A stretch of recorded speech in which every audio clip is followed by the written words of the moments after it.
Dear Diary, today I share the story of a dear friend of mine, Amara.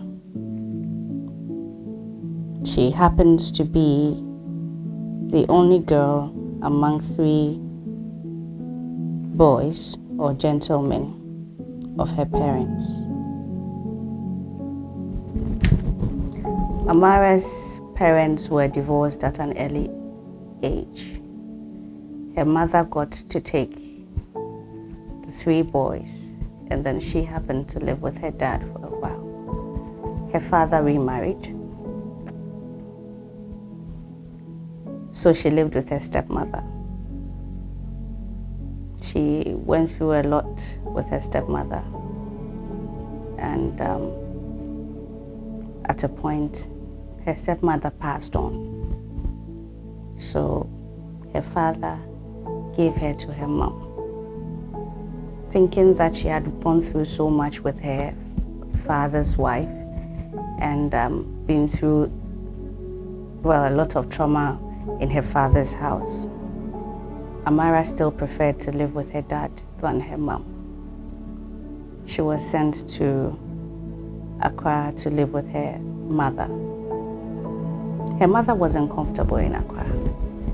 She had rented a 1-bedroom house in which she stayed with her 3 brothers, and this time with her as well. So there were 5 of them in a little room. It had 1 bed, and then they had rolled blankets also on the floor, so they were okay. She mentions that anytime you woke up at night and you are not careful, you may kick down a pail of urine or something, but they lived well. Her mother was hardworking, and her siblings were also very intelligent, so they also did well in school, and so did she. She was even lucky to get scholarship in her school because of her smartness or intelligence, let me put it that way. When she got to this point of the story, I felt so bad for her. She says one day they came back from school and her mother came from work, and they had been robbed of everything, even though they had nothing. So her mom had to decide to move in with their grandmother, that is Amara's grandmother, and her mother's mother. Amara's grandmother was married to another person who was not Amara's mother's father. So that was Amara's mother's stepfather. And she had an uncle, a half uncle, who also lived in the house. So Amara and her brothers moved in also to another 1-bedroom in her grandmother's house. They were comfortable, much comfortable than they were in their previous house. When they moved in, she never really mentioned that part, but I want to believe that they moved into the house help's room, because the house help was also living with them in their room. Amara's mother used to go to the north to buy charcoal, sometimes yam, sometimes different kinds of seeds for companies, and also supply to individuals. She used to bring it from the north to the south. She says her mom is one of the hardworking people, or she's the most hardworking woman she has ever met in her life.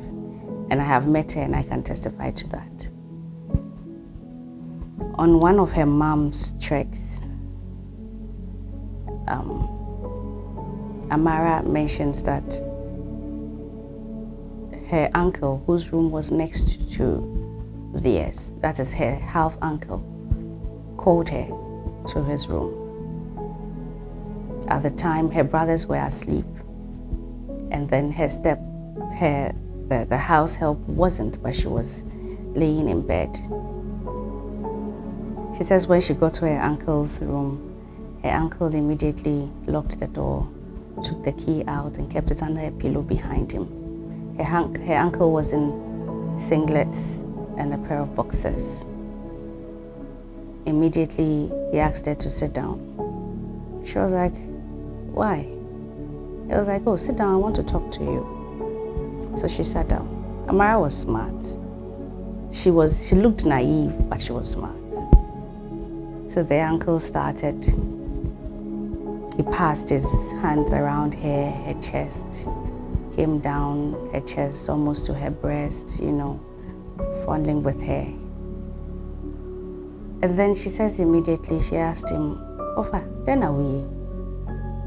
And he was like, oh, he knows that the monies her mom gives to her to school are not enough, and then she deserved more because she was a pretty and intelligent girl, and he wants to support her, will provide everything for her. Now, this was a girl whose parents were divorced. Now, before their divorce, they were from a very good home, very, very well-to-do home, very well-established home. Amara's father had quite a number of gold concessions. He had different companies that exported coffee and all that. So, I mean, this is a girl who was born into some kind of wealth, but because of the unfortunate events in marriage, her parents were divorced. So yes, from grace to grace. Amara said her uncle was very persistent. She says she cannot explain how she was able to convince her uncle. She told him that, you know what, the house help was not asleep. So she wanted to go to the room and make sure the house help was asleep so that she could come back to her uncle. Mind you, Amara was 9. So when she told him that, he said, oh, you shouldn't worry, the house help wouldn't know. She told her uncle, if she doesn't go now, she's sure the house help will come and knock on the door and to distract them. So Amara was able to convince her uncle, even though he wasn't ready for it. She said she grabbed the key and immediately opened the door, and that was it. Now, that was Amara's last night in her grandmother's house. The next morning, she and her brothers got ready. She didn't tell them anything, and then moved to school. Their mother hadn't returned yet. So Amara, after school, convinced her brothers that they should go to their mother's friend's house, which was nearby the school. They used to do that sometimes over the weekend. So sometimes they'll stay over the weekend and then they'll go back to their grandmother's house. So they did that, but this time without the permission of her mother. Amara's mother was quite stern. She was one disciplinarian. So she got back from her trip that day, only to find out that her children were not at home. But her friend called her and said that, oh, the kids came to my place after school. She was so upset.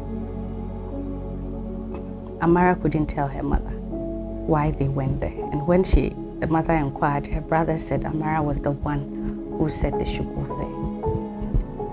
Amara's mom couldn't show her anger in her friend's house.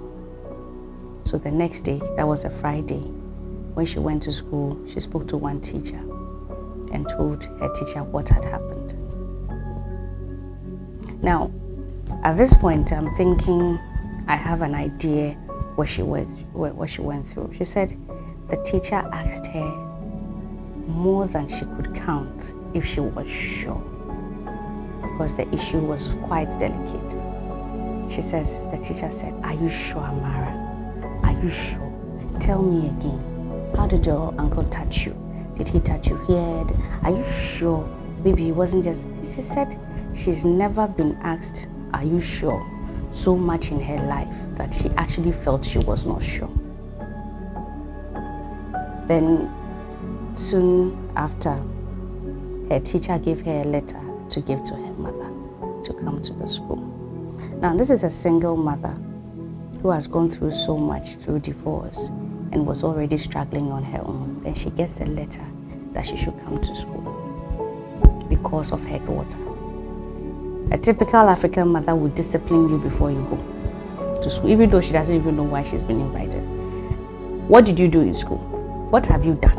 Why is it that you cannot let me have some peace of mind? What is it? Every day you, today this, tomorrow that. Amara couldn't say anything. She said she didn't know why the teacher was calling her. At the time, she was in class 5. The classroom windows were was the type that had the jealousy windows. And she saw her mother come in around 10:15 in the morning. It was just after morning break. And she saw her teacher stand with her mother just by the classroom window. And she could read the lips of her teacher telling her mother what had gone on. Soon after, she was called to join them. Before she got there, her mother's eyes were red. Her mother was trembling because this was her daughter being abused, and the confusion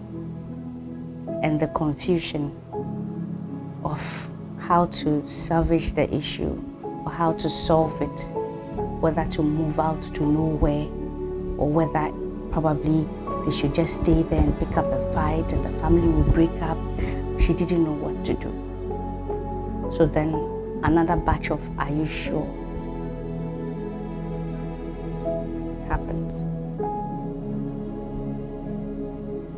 Diary, I would want to pause here. In our next episode, we'll see what happened to Amara. I know many people have similar stories. That's why I'm sharing this today. Subscribe to Auntie MARIAN'S Diary. Like and share your comment. Don't forget to ring a bell so when the next episode pops up, you will know about it. See you.